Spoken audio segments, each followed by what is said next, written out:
बर' थुनलाइ आफादनि 63थि बोसोरारि जथुम्मानि दिनै 3थि सान आरो बेनि गिबि हाबाफारि हिसाबै गुबुन गुबुन हारि माहारिनि हारिमुआरि हान्जाफोरखौ लानानै जों गोजोन हान्जा सुरदों।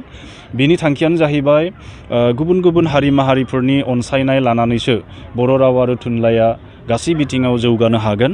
मानो होनब्ला मोनसे रावा मोनसे हारिनि गेजेरनि बेंखनावल' थायालासिनो बे गुबुन गुबुन हारि माहारिनि अनसायनाय मोनोब्ला बे बर' रावा अब्ला मोनसे लिंक लेंगुवेज हिसाबै मोनसे फालांगियारि बिथिंनि राव हिसाबै बा गुबुन गुबुन मानसिफोरा फोनांजाबारि राव हिसाबै बेखौ बाहायगोन।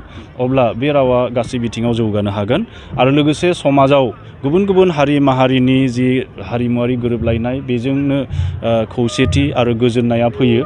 आरो बर' थुनलाइ आफादा बर' राव थुनलाइखौ सिबिनायजों लोगोसे बर' माहारिखौ अनसायनायजों लोगोसे गुबुन गुबुन हारि माहारिनि मानसिफोरखौबो गोजोन खौसेथियाव लाखिनानै दावगालांनो थाखाय मिजिंथियो। आरो बे बांसाखौ लानानैनो बे थांखिखौ लानानैनो जोङो दिनै गोजोन हान्जा सोरबाय आरो आसा खालामदों इयुनावबो जोङो बे रोखोमै गुबुन गुबुन हारि माहारिनि अनसायनाय मददजों आरो साफ्रोमबो बर' फिसाफोरनि गोथार अननाय आरो सिबिनाय जि बर' थुनलाइ आफादा मोनबोबाय थादों बेखौ इयुनावबो मोननो हागोन। बेनिफ्राय नुबाय जोङो माने दायो जिहेतु गोजौ थाखोआव जौगाखांबाय खिन्थु बेराफारसेथिं माने माखासे बिजोंखौ बुथारनो थाखाय आसाम सरकारा माबाफोर थासारि खालामबाय थादों बे थारैनो नामा? जेरैबायदि इंराजि दायो 6 थाखोनि इंराजि जाबसिननानै नंगौ भारत नाङै मोनसे गोदान सोलोंथायारि खान्थि सरकारा लाबोदों जायखौ NEP 2020 होननानै बुंदों। बे नेशनेल इडुकेसन पलिसियाव गोबां सोलायनाय लाबोनो नागिरदों आरो जेब्लानो मोनसे पलिसियाव मोनसे सरकारनि नीति निर्देशनायाव डिरेक्सनफोराव जेब्ला सोलाय सोल' फैयो अब्ला थाखानाय बिजोंफोरा गोबां माने जेंनानि मोगा मोगि जानांगौ जायो। बे मोनसे निउ चेलेन्ज जोंनि थाखाय। नाथाय बेबायदि नङा जे बे चेलेन्जफोरखौ जों माने मोगा मोगि जानो हानाय नङा बे नङा। सम एसे लागोन नाथाय बेफोर जेंनाफोरखौ जों सुस्रांनो हागोन। आरो सेपारेट पलिसि फर बर' मिडियाम इडुकेसन बे बाथ्राखौ जों सानबाय थानाय जादों आरो बेखौनो मोनसे सिंगल आउट एजेन्डा हिसाबै लानानै इयुनाव बर' थुनलाइ आफादा खामानि मावनो थाखाय जों सानगोन। मानो होनोब्ला बड'फा उपेन्द्रनाथ ब्रह्मनि दैदेननायाव बड'लेण्डनि थांखिजों मोनसे जुनिया हाबाफारि लानानै बर'फ्रा सोमावसारबोदों जुजिबोदों। बेनि गेजेरजों गोबां रोखोमनि जों बायदिसिना सरकारि उनाव मददखौ जों मोननो हादों। दिनै पलिटिकेल एरेन्जमेन्टनि बुं काउन्सिल जों मोननो हादों। राव थुनलाइ हारिमु जौगानायनि माखासे रांखान्थियारि जौगानायनि जों थामोनथायखौ मोननो हादों।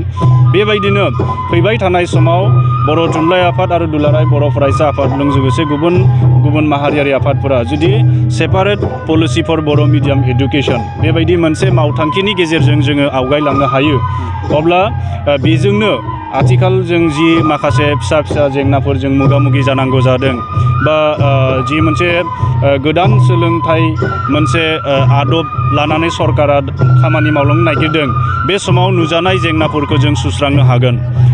जोंनि दोरोदनाय गैयै थांखि आरो रायजो राजाफोरनि अनसायनायखौ जुदि मोनबाय थायोब्ला जों जाफुंसारनो हागोन।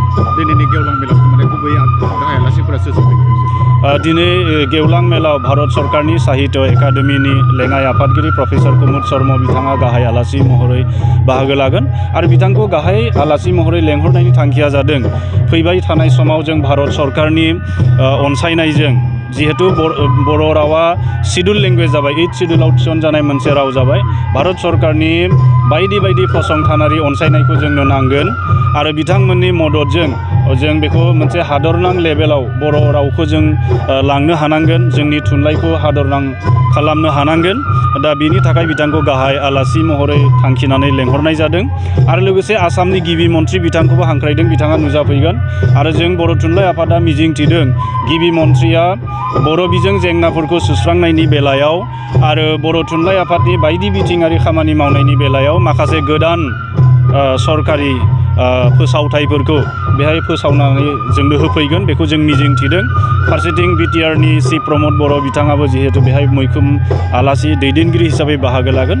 बिथांनिफ्रायबो बड'लेण्ड हालामनि सोलोंथायारि बायदि जेंनाफोरखौ सुस्रांनायनि माखासे गोदान फोसावनायखौ जों खोनासंनो जों मिजिंथिदों आरो जों आसा खालामदों सरकारनि अनसायनायखौ जों मोनोब्ला जोंनि माखासे जेंनाफोरखौ सुस्रांनायनि लामाखौ जों हान्थिनो हागोन। थान्दै जथुमनि गोनांसिन आजावजानाय थांखिया जादों फैबाय थानाय समाव जोङो बर' बिजोंनि जेंनाफोरखौ लानानै आरो बर' बिजोंखौ जौसिन थाखोसिम बाहायनायनि बेलायाव जों जुनियायै फिन आरो सावरायबावगोन जोंनि मेलेमजिबिफोरनि बोसोन बिथांमोननि सुबुरुनफोरखौ जों आजावगोन आरो लोगोसे सरकारजों सावरायनायनि गेजेरजों बे जेंनाफोरखौ सुस्रांनो थाखाय जों नाजागोन आरो जुदि बेनि जेबो राहा दिहुननो हायाब्ला जों सोमावसारफिननोबो हागौ।